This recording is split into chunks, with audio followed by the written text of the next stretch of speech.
మనకే ఏదైనా ఒక బాధ వచ్చింది, ఇంట్లో భర్తే తిట్టాడు మనల్ని. ఆ భర్తే తిట్టినప్పుడు మనం ఏం చేస్తాం? బాధ వస్తుంది, కన్నీళ్ళు పెట్టుకుంటాం.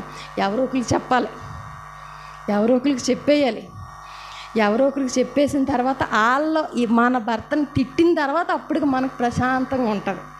అవునా కాదంటారా? వాళ్ళు ఏమన్నా అనాలి, అప్పుడు అమ్మయ్య అంటే మన బాధను చెప్పేసుకున్నాం. కానీ ఈమంటమ్మా మొద్దుగా ఏది చెప్పాడో ఆ గుట్టుని మాత్రం విప్పలేదంట. దేవునికి స్తోత్రం, హల్లెలూయా. ఒక సామెత చెప్తారు మా అయ్యగారు. ఏం చెప్తారంటే, చెరువుకి గట్టు ఉండాలంటాం, చెరువుకి గట్టు ఉండాలంట. తర్వాత వాహనానికి, నడిపే వాహనానికి నట్టు ఉండాలంట. మనం తీసుకునే పాత్రకి మట్టు ఉండాలంట. మన స్త్రీకి, కుటుంబానికి గుట్టు ఉండాలంటమ్మ. ఈ మాట ఎక్కువగా చెప్తూ ఉంటారు. దేవునికి స్తోత్రం. ఎందుకంటే చెరువుకు గట్టు లేకపోతే ఏమవుతుందమ్మా? నీరు ఊరు పాడైపోద్ది కదా. మనం తీసుకునే పాత్రకు మట్టి లేకపోతే, ఇప్పుడు దీనికి కాళ్ళు లేకపోతే నిలబడుతుందమ్మా? మట్టు ఉండాలి కదా. ఆ మట్టు లేకపోతే అది పనికిరాదు కదా. నడిపే వాహనానికి ఏం ఉండాలంటమ్మా? నట్టు ఉండాలంట.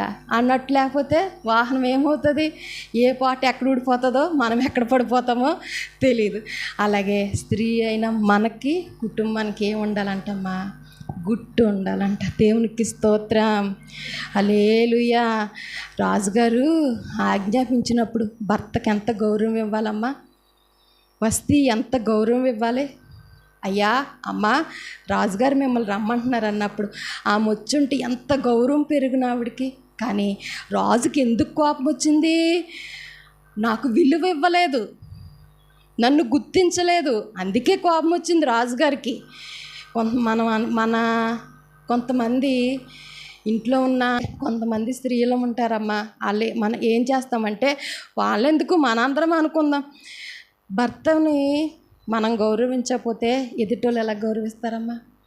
భర్తకు మనం విలువ ఇవ్వకపోతే ఎదుటి వాళ్ళు ఎలా విలువిస్తారు? మనమే ఆడు ఈడు అలాగెళ్ళాడు ఇలాగెళ్ళాడు అంటే నీ ఎదుటి వాళ్ళు కూడా అలాగే మాట్లాడతారు కదా. మనము మన విధానమును బట్టి ఎదుటివారు మాట్లాడతారు కదా. మనం కుటుంబానికి ఎంత వాల్యూ ఇస్తున్నామో ఎదుటివారు కూడా అంతే. లేదు, మనము చిన్నాభిన్నముగా అయిపోయి మన కుటుంబాన్ని పాడు చేసుకుంటే ఎదుటివారు కూడా ఆ విధంగానే మాట్లాడటానికి అవకాశం ఎవరిచ్చారు? మనమే కదమ్మా, మనమే కదా అవకాశం ఇస్తాం. కానీ ఇక్కడ ఎస్తేరు అమ్మలో కనబడుతుంది కదా, ఆమె ఏం కలిగి ఉందంటమ్మా? గుట్టు కలిగి ఉందంట. ఒక్క మాట కూడా ఆయన ఏం చెప్పాడో అలాగే చేసింది.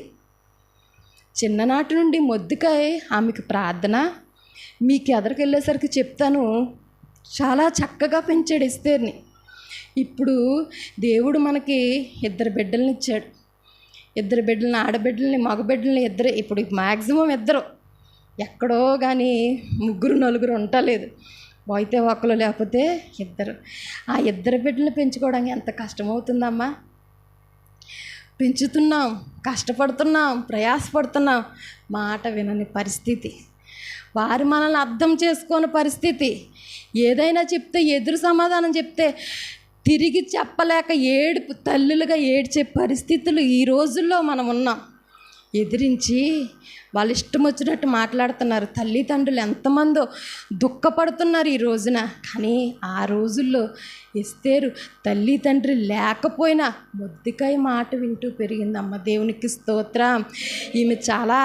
ఈమె స్వస్థ బుద్ధికి, అంటే మంచి మనసుకి మనం ఎప్పటికీ కూడా ఈమె గురించి, అందుకే ఇప్పటిదాకా కూడా మనం ఈమె సాక్ష్యం పలుకుతుందంటే ఈమె నడుచుకుంది. వస్తీ గురించి ఈమె ఏం చేసింది? అన్నీ ఉన్నా కానీ అహంకారంగా ప్రవర్తించింది. గౌరవం ఇవ్వలేదు రాజుగారికి, అందుకే వెలివేయబడింది. కానీ ఎస్తేరమ్మ మాత్రం చాలా అనుకువ కలిగి మొద్దుకాయ మాట విని లోబడిపోయింది. మాటకు లోబడింది. నువ్వమ్మా నీ వంశం గురించి కానీ జాతి గురించి నువ్వేమీ చెప్పకు, నిజంగా లోబడిపోయి గుట్టుని దాచిపెట్టుకుంది. దేవునికి స్తోత్రం. ఈరోజు స్త్రీలమైన మనకి మాట వినే పరిస్థితి ఉండాలి. లోబడే మనస్తత్వం ఉండాలి. లేదా ఇంక నీవంతంటే నేనంతంటే ఇంకా పరిస్థితి ఎలాగెళ్ళిపోద్దమ్మా, చాలా దారులకి వెళ్ళిపోద్ది. మనం అందుకే ఒకవేళ ఒకటి చెప్తాను, భర్త కోపం పడితే మనం కామ్ అయిపోవడం బెస్ట్ అమ్మ.